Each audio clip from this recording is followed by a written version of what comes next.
dito tayo. May napansin ako Ganito ang insurance na.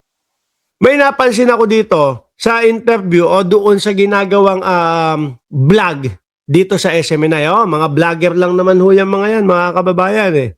'Di ba? Na sinasabi nila, si Boss Ngalbo daw tumatanggap ng 1 milyon. Sabi ko, putik na yan tumatanggap ng 1 milyon. Yung ngipin, dadalawa sa taas, dadalawa sa baba. Ni 50 mil siguro. Siguro mga kababayan, yung murang postiso, baka meron nga hong 5,000 yan eh. Up and down na eh. Kung may 1 milyon ka, tapos hindi mo maipagawa yung ngipin mo, ano tawag doon? Niloloko nyo kami. Oh, ngayon, base po dito, sa salaysay nila at sinasabi nila, ay nakita daw ho. No, meron daw mga nakakita kay Yusek Cabral, mga kababayan, sa Paris, doon daw po saan pa ba? Ito. Kaya nga hindi siya magalaw-galaw. Kaya iba-ibang kwento. Merong inihulog, merong ibang nakita. Inihulog. May mga naniniwala po na merong pumatay kay Cabral o meron daw pong nagtulak kay Cabral. Ultimo ho tayo. Napapaisip din ho tayo sa parte na yon. Lalo na ang iniisip natin, baka kasabwat kasama itong kampo ni Lebiste. Diyan sa iniisip nating itinulak. Kasi naman no, mga kababayan, kahit na po paulit-ulitin at sabihin nila na dun sa medical legal, ay nakita na nila lahat, yung simpleng tulak po, inuulit ko ho, no? Hindi po yun magmamarka ng kahit na anong pasa. Nakita naman natin kung saan nakaupo ho si Yusek eh. Doon ho mismo sa gilid na gilid po. Konting effort lang ang kailangan nun. Paano ko naman naisingit etong si Lebiste? Mga kababayan, 4 na buwan na hawak ni Lebiste yung inagaw niyang file kay Cabral. Ngayon, ang pinagtatanong natin, ang itinatanong natin, bakit kailangang agawin, kailangang pwersahin, no? Nakunin ni Lebiste yung Cabral files na yon. Hindi kaya dahil merong mga kailangan tanggalin, burahin, alisin na mga pangalan na mga kasapakat o mga kaalyado nila na mga politiko. Hindi kaya may mga nag-utos kay Lebiste, kunin mo yon, no? Kasi nandun yung pangalan ko. Madadawit, masasama ako dyan. Kailangan natin tanggalin. Tanggalin natin yung mga pangalan ng mga DDS o yung mga pangalan ng mga politikong kaalyado natin, no? Tapos idagdag natin yung mga pangalan. Oh. Ulitin ko kasi medyo nawala tayo. Alisin yung mga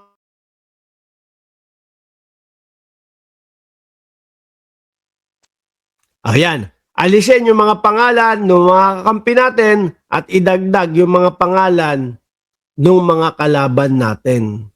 Posible hong ganyan. Ngayon no, bakit naisip ko o bakit iniisip ko na baka kasama itong sila Lebiste? Kasi kapag inilabas na nila yung dagdag bawas nila, siyempre ho, pagbuhay si Cabral, sasalita yan. Oy, sandali. Yung inilabas ninyo, hindi totoo yan. May dinagdag kayo, may ibinawas kayo. Malilintikan, mayayari. Diba sila? Sasabihin ng taong bayan, ay, wala, peki pala, hindi pala totoo. Mabubuko ho sila mga boss chief amo, sir. No? Kaya, kailangan patahimikin yung mismong puno na makapagsasabi lang na itong inilalabas nila Lebiste ay dagdag bawas. Pag tahimik yun, sino pa ho ang papalag? Wala na. Magmumukhang makatotohanan na yung dokumento na dagdag bawas. Kaya po, yung teorya o yung iniisip natin na baka merong sumabotahe o dumisgrasya kay Cabral. Ngayon no, mga kababayan, may isa pang pananaw, kagaya po nung sinasabi ni Sir Eseng Mariano, nabuhay pa o hindi pa patay si Yusek Cabral. Bakit to? Kasi may mga gumawa ng mga ganyan eh.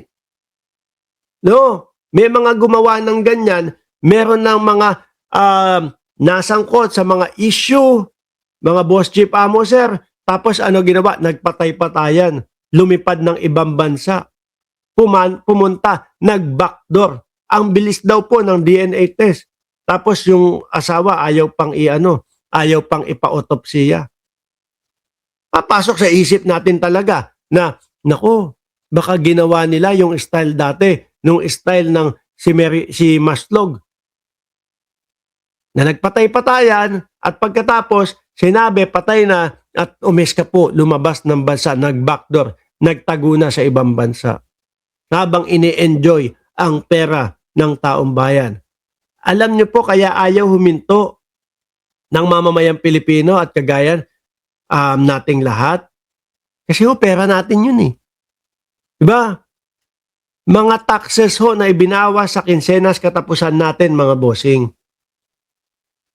Mga taxes na ipinatong po sa mga binibili nating mga produkto, mga kababayan. Kaya hindi po tayo humihinto. Naging sanhi, naging dahilan po ng paglubog ng Pilipinas, mga bossing.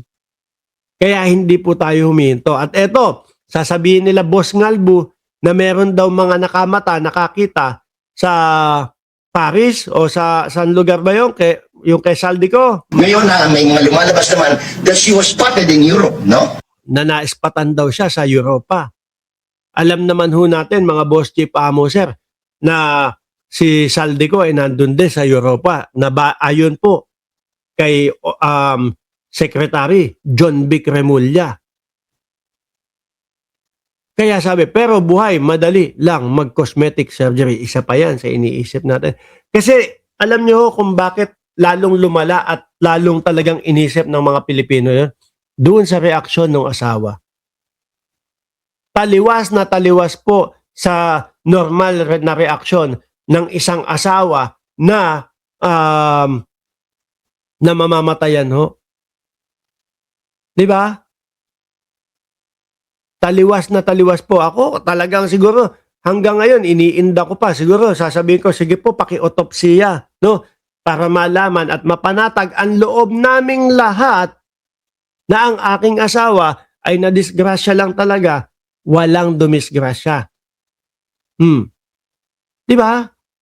Pero hindi. Hindi, ayaw na namin pa-autopsiya yan. Ayaw na namin ipakalkal yan. No, manginginom ako pero may ambag pala ako dahil yung alak na binibili ko may tax. Oo! O, doon sa mga nagyoyosi. No, tigilan nyo na yan. Pero may ambag din kayo. Yung mga syntax. May ambag kayong lahat. Bawat Pilipino po, kahit yung magbobote, kahit po yung mga nangangalakal, may ambag po yan, mga bossing. Bakit? Eh syempre, yung mga kinikita nila sa pangangalakal nila, ibibili sa mga tindahan, may nakapatong na mga takso lahat yan, mga kababayan. Kaya bawat Pilipino nagbabayad po ng tax. At tapos, eto, sasabihin lang sa atin, wala, patay na sa napakabilis na proseso. Na ni talagang bawat Pilipino napapaisip, totoo kayang patay na talaga yun? Kasi yung asawa, parang ayaw man lang ipakita si Yusek Cabral sa publiko eh. O, di ba? Tapos, eto pa, malala, bago tayo magtapuso. No? Biruin nyo, mga kababayan. Lahat tayo nagbabayad ng tax. Pero, ipinapasahod lang po kay Bato de la Rosa. Pinapasahod kay Bato de la Rosa nang hindi naman po pumapasok sa kanyang trabaho bilang senador. Anyway, magandang gabi po sa inyong lahat. Doon sa mga hindi po nakapanood, pwede nyo naman pong ulitin itong live na ito sa replay ho, mga boss chief amo sir. Magpapaalam na ako, maraming salamat. Huwag nyo pong kalimutan, dyan nakapin, no? Susunod na magla-live po, mga boss chief amo sir, either Takeru Miyamoto o Sinyolo or baka si Banat Boy na po, mga boss chief amo sir. Maraming salamat and God bless po sa ating lahat, mga bossing. Go!